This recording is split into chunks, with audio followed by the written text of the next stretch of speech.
se me va reían bicho con las balas de los policías.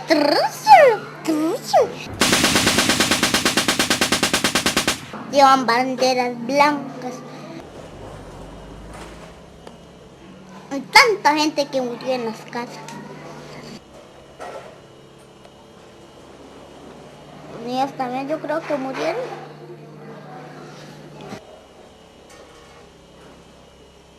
Va, caballito blanco, sácame de aquí, llévame mi pelo, donde yo nací, tengo, tú no tienes nada. Caballito blanco, sácame de aquí, llévame mi pelo.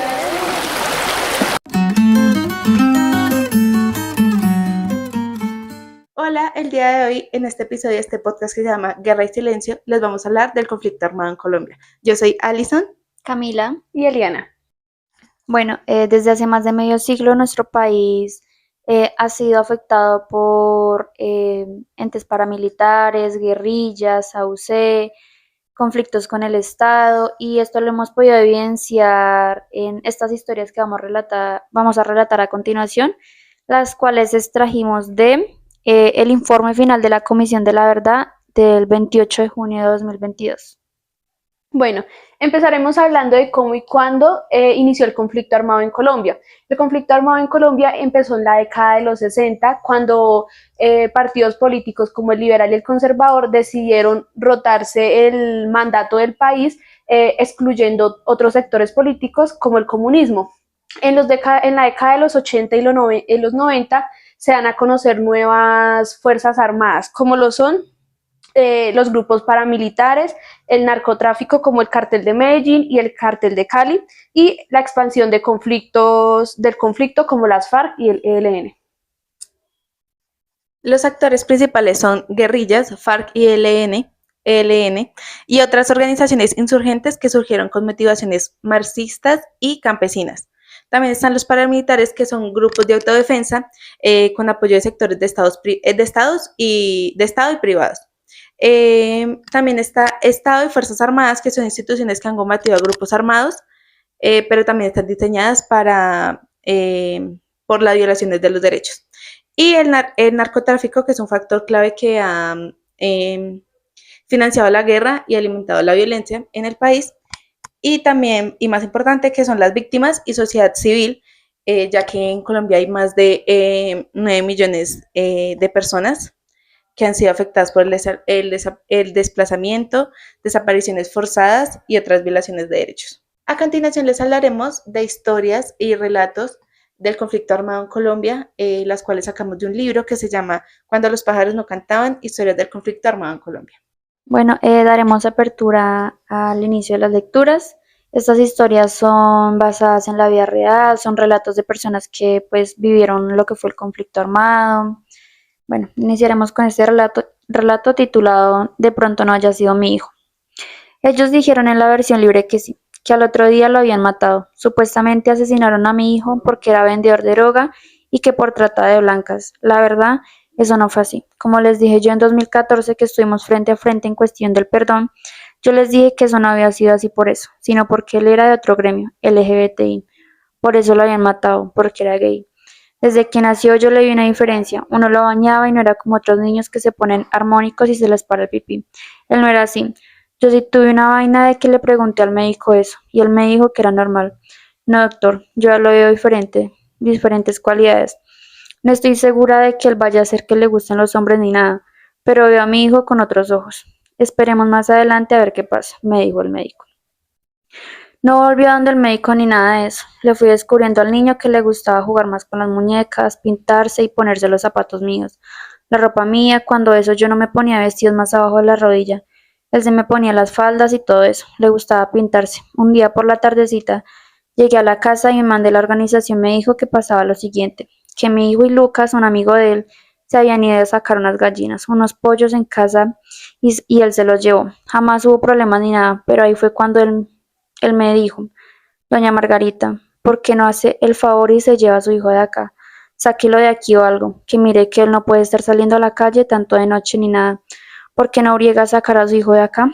Como buen consejo, le digo que se lleve a su hijo de acá. Yo le dije al hijo todo eso, y él me dijo que no, que porque él no se iba a ir de aquí, que él no había matado a nadie ni le había hecho nada malo a nadie, y jamás en la vida quiso irse de aquí, o sea, que ya prácticamente le habían dado un aviso de que se fuera, pero él no quiso irse, dijo que no me dejaba sola. Durante la búsqueda de mi hijo encontré muchos cuerpos. En la primera búsqueda, al día siguiente que se perdió, me fui hasta un caño de sacamujeres. Habían dos muchachos buscando abajo, bu- habían dos muchachos boca abajo tirados allá. Estaban muertos. Yo volteé, no pude ver. El compañero mío volteó un muchacho de esos y dijo, no, ese no es. Entonces ya nos vinimos otra vez para el pueblo, para la casa a descansar porque la verdad estaba cansada de estarlo buscando y nada. Esperé a los 3 días para irlo a buscar al río, porque la policía nos dijo que si le había ido a bañar a los 3 días flotaba el cuerpo flotaba. Resulta que buscándolo, yo estaba tan desatornillada que no comía, no dormía, la pasaba sino fumando cigarrillo y tomando tinto. Cuando fuimos a buscar el río con los pescadores encontramos una pierna. Yo vine a entender de qué era la pierna de mi hijo cuando llegué a la casa y me dieron aguas aromáticas. Ya como que recapacité y me puse a mirar una foto de él, cuando sí me puse a analizar y entendí que esa pierna era de mi hijo. No pude recuperar esa pierna, no porque el otro muchacho que iba con nosotros, William, me parece que él se llamaba así, llegó y cogió la pierna y tiró.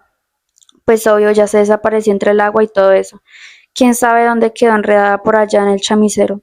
Me fui hasta Cervides por carretera como una compañera. Nos fuimos hasta por allí a buscarlo, a preguntar si de pronto habían visto bajar la pierna, pero jamás de los jamases la vieron. Como en 2002 fue la desaparición de mi hijo. Él era el mayor. Eso fue un sábado, él se desapareció un viernes y el sábado fue que yo fui a la policía en el que desapareció el 12 y el 13.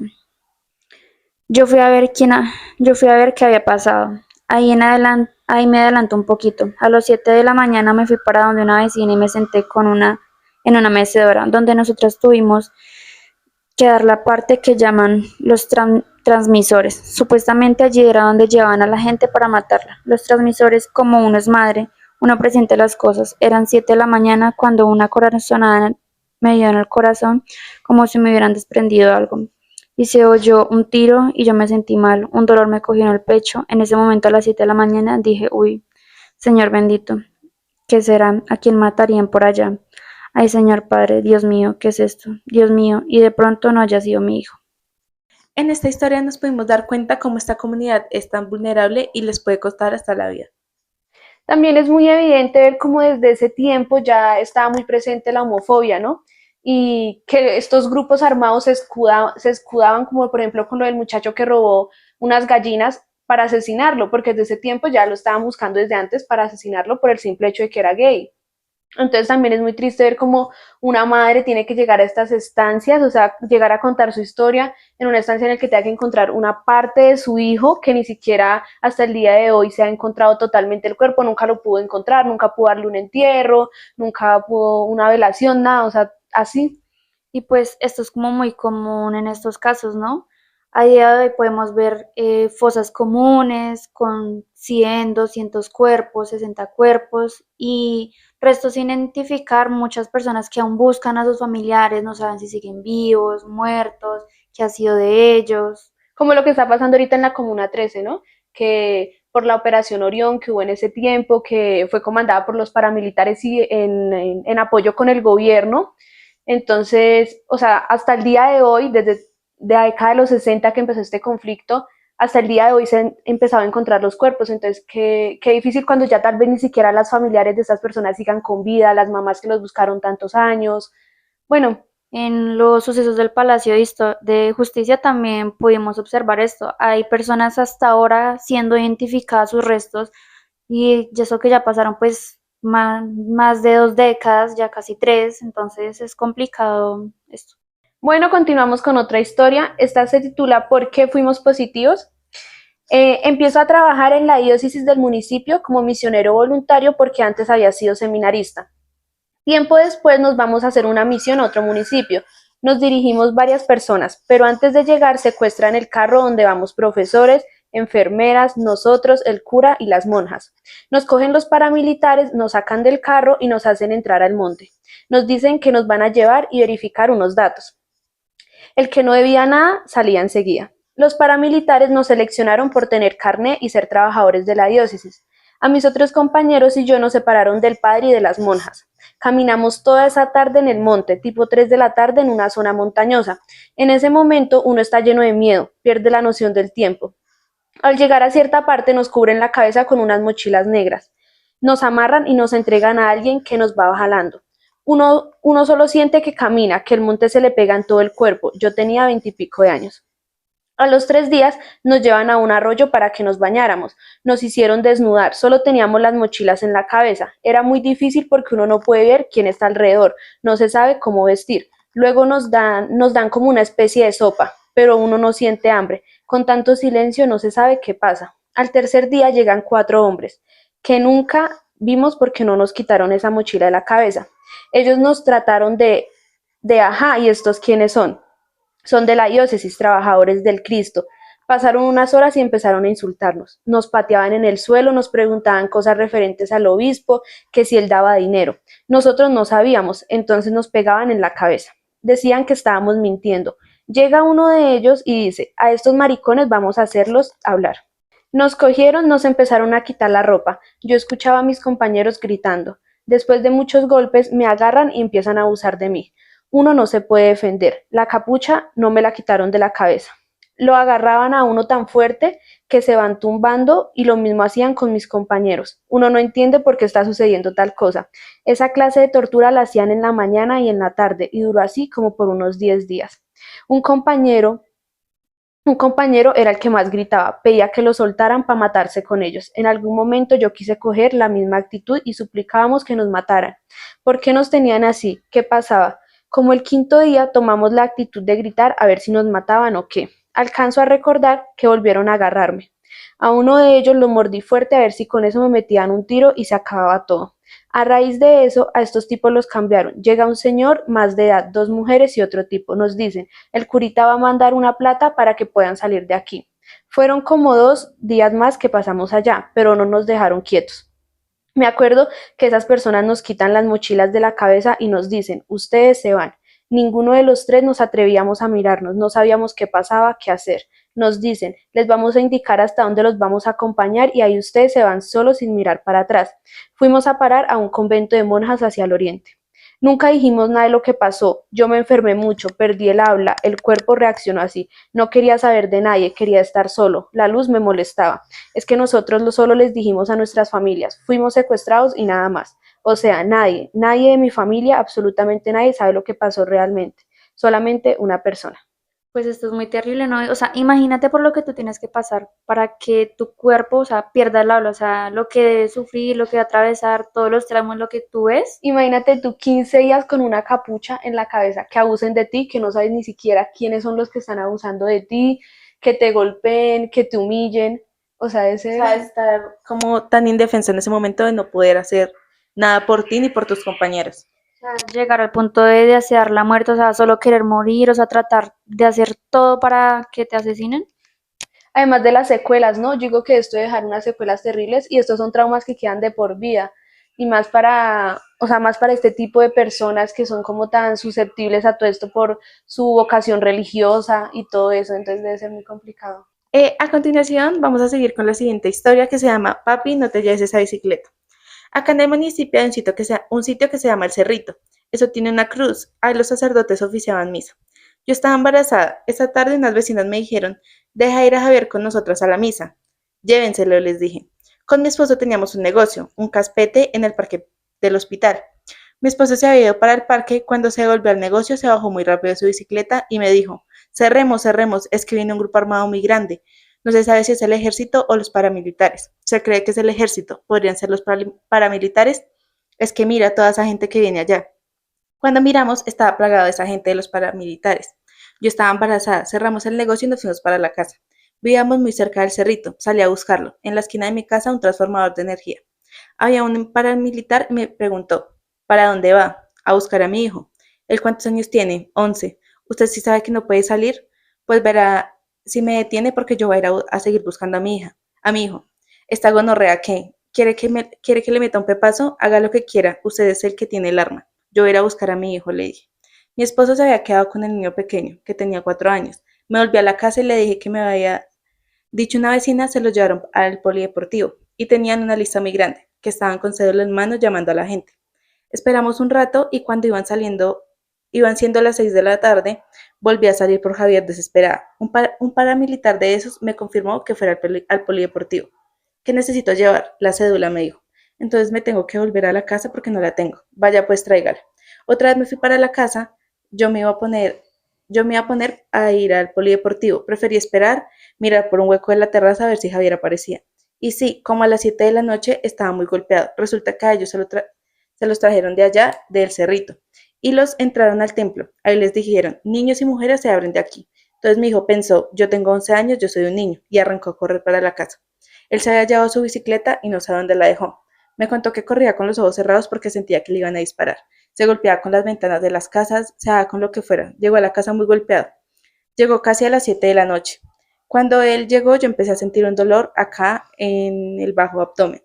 Un dolor y un dolor. Esa gente se quedó en el municipio. Nosotros convivíamos con ellos. A las 5 de la tarde teníamos ventanas cerradas, puertas cerradas. Nos daba miedo ir al baño. Nos daba miedo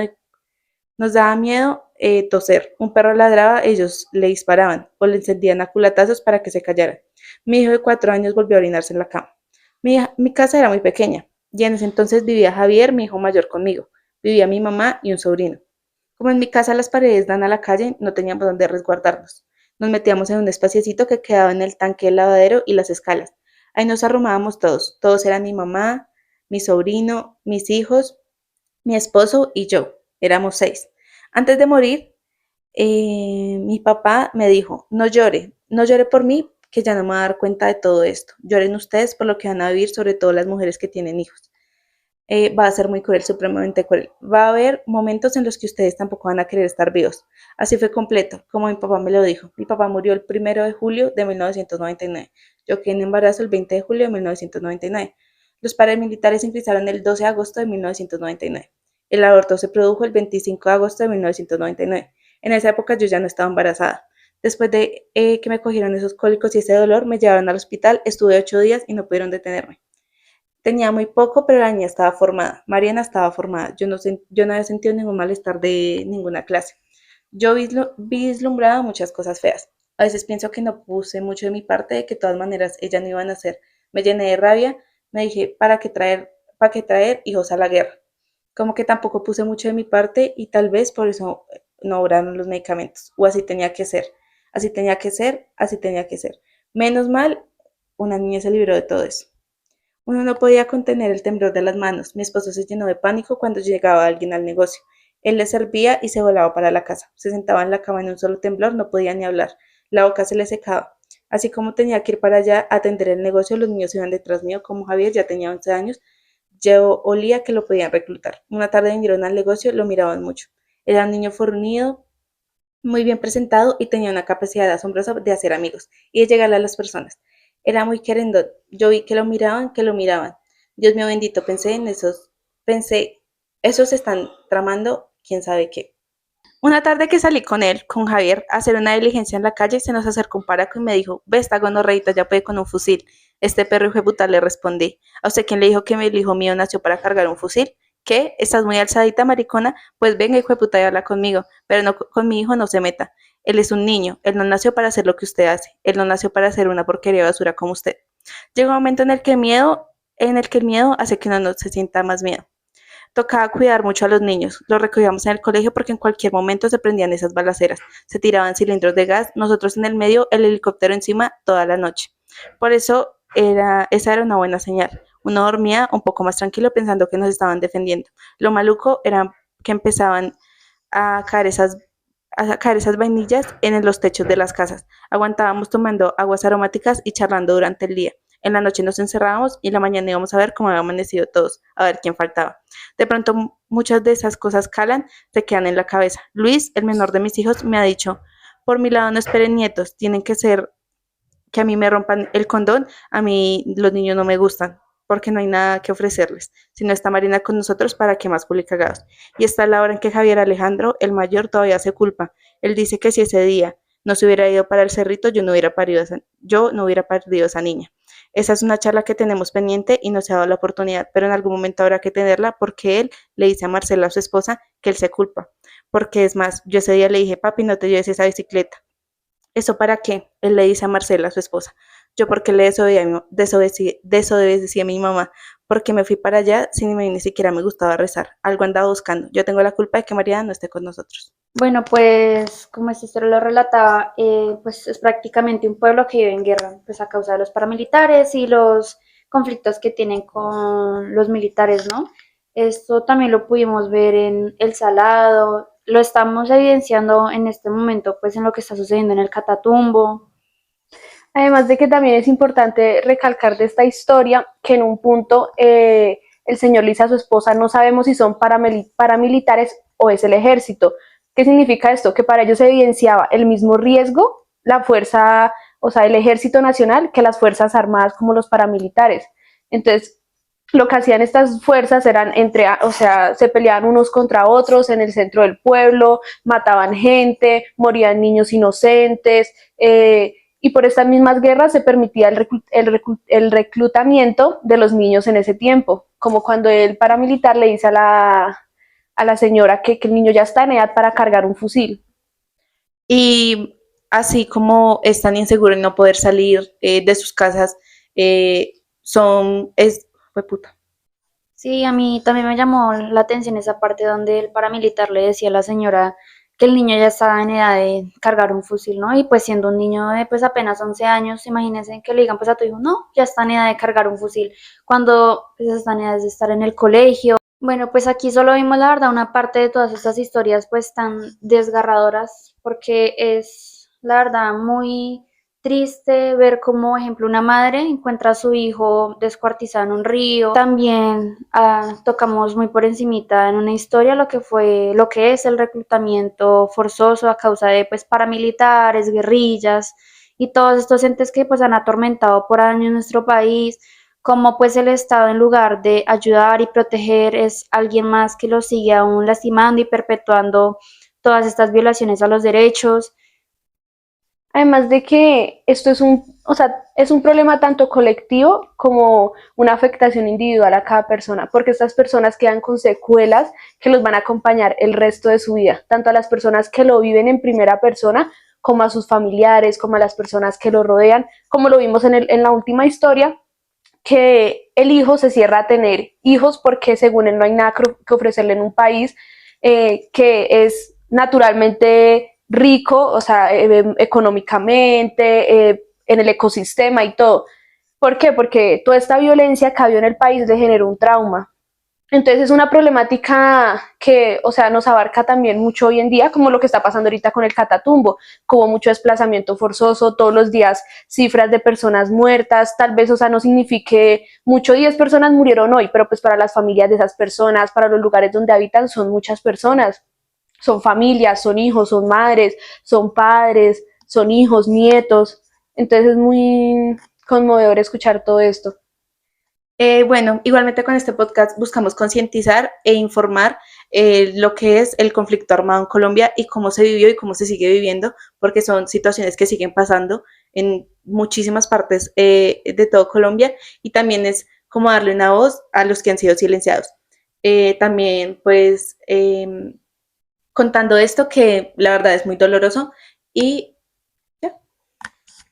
Y pues la idea es no normalizar estas cifras que vemos a diario pues en los medios de comunicación, en los periódicos. La idea es de alguna manera aportar pues un granito de arena a visibilizar esta pues gran problemática, que hagamos lo posible por ayudar de alguna manera a estas personas desplazadas, porque de alguna u otra manera ha tocado a alguna familia de cualquier colombiano, ya sea un tío, un primo lejano, es algo pues muy común para nosotros. Además es muy importante más que todo para nuestras generaciones y para las generaciones que vienen, que estén muy informadas de esto y que reconozcan la historia, o sea, que sepan cómo se vivió la historia del conflicto armado en Colombia, cómo se sigue viviendo y cómo puede seguir, o sea, normalizándose y seguir pasando en el futuro. Entonces es muy importante que desde, o sea, espacios audiovisuales, desde podcasts como este, o sea, se les informe, se les cuente, o sea, se conmemoren estas historias, o sea, no se olvide lo que ha pasado, ni se haga como si nunca hubiera pasado, como si ya fuera algo del pasado que no sigue pasando hoy en día. Bueno, hasta aquí el episodio de hoy, esperamos les haya gustado mucho. Los invitamos a leer este libro pues tan interesante. Aquí abajo les dejamos el link para que lo sigan leyendo. Y finalizamos con una frase de Jaime Garzón que dice: si ustedes los jóvenes no asumen la dirección de su propio país, nadie va a venir a hacerlo, nadie. Nos vemos el próximo episodio. Chao.